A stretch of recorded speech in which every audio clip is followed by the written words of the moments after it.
نیلا گیدڑ۔ ایک دفعہ ایک گیدڑ کھانے کی تلاش میں مارا مارا پھر رہا تھا۔ وہ بھوکا اور تھکا ہارا چلتا رہا۔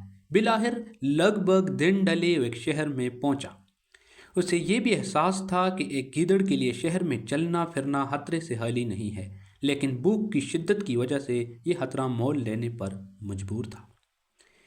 مجھے بہرحال کھانے کے لیے کچھ نہ کچھ حاصل کرنا ہوگا، اس نے اپنے دل میں کہا، لیکن خدا کرے کسی آدمی یا کتے سے دوچار ہونا نہ پڑے۔ اچانک اس نے خطرے کی بو محسوس کی۔ کتے بھونک رہے تھے۔ وہ جانتا تھا کہ اس کے پیچھے لگ جائیں گے۔ وہ ڈر کر بھاگا، لیکن کتوں نے اسے دیکھ لیا اور اس کے پیچھے دوڑ پڑے۔ کتوں سے پیچھا چھڑانے کے لیے گیدڑ تیز بھاگنے لگا، لیکن کتے اس کے قریب پہنچ گئے۔ گیدڑ جلدی سے ایک مکان میں گھس گیا۔ یہ مکان ایک رنگریز کا تھا۔ مکان کے صحن میں نیلے رنگ سے بھرا ہوا ایک ٹب رکھا ہوا تھا۔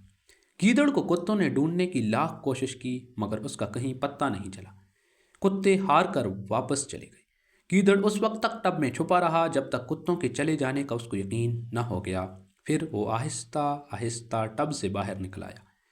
اس نے سوچا کہ اس سے پہلے کہ کوئی آدمی یا کتا دیکھ لے، جنگل واپس چلنا چاہیے۔ وہ جلدی جلدی جنگل واپس آیا۔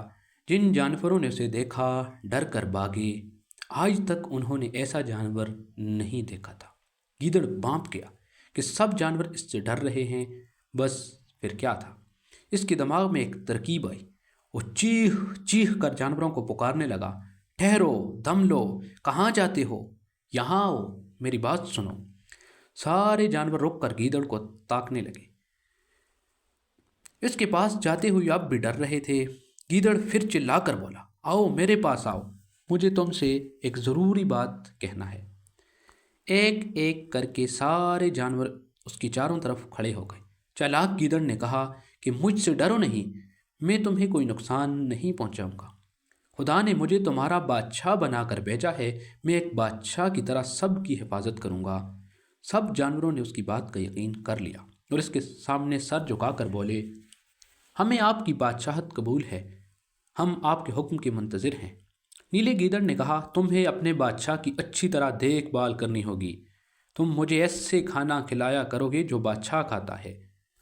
ضرور حضور والا، سب جانوروں نے ایک آواز میں کہا، ہم دل و جان سے اپنے بادشاہ کی خدمت کریں گے۔ فرمائیے، اس کے علاوہ ہمیں اور کیا کرنا ہوگا؟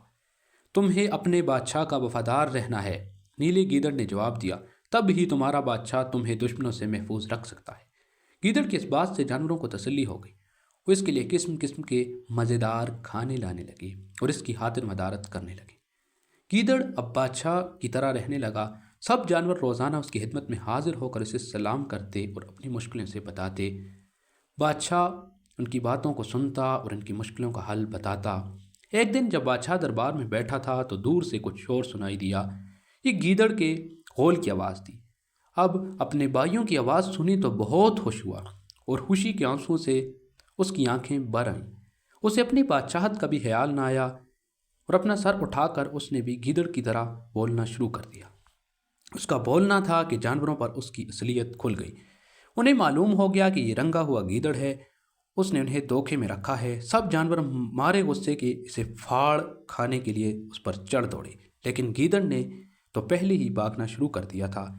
وہ بھاگتا گیا، تیز اور آخرکار سب کی پہنچ سے باہر ہو گیا اور اس طرح اس کی جان بچ گئی۔ سبق: حقیقت مجاز کا لبادہ اوڑھنے سے نہیں چھپائی جا سکتی اور اصلیت کبھی نہ کبھی ظاہر ہو ہی جاتی ہے۔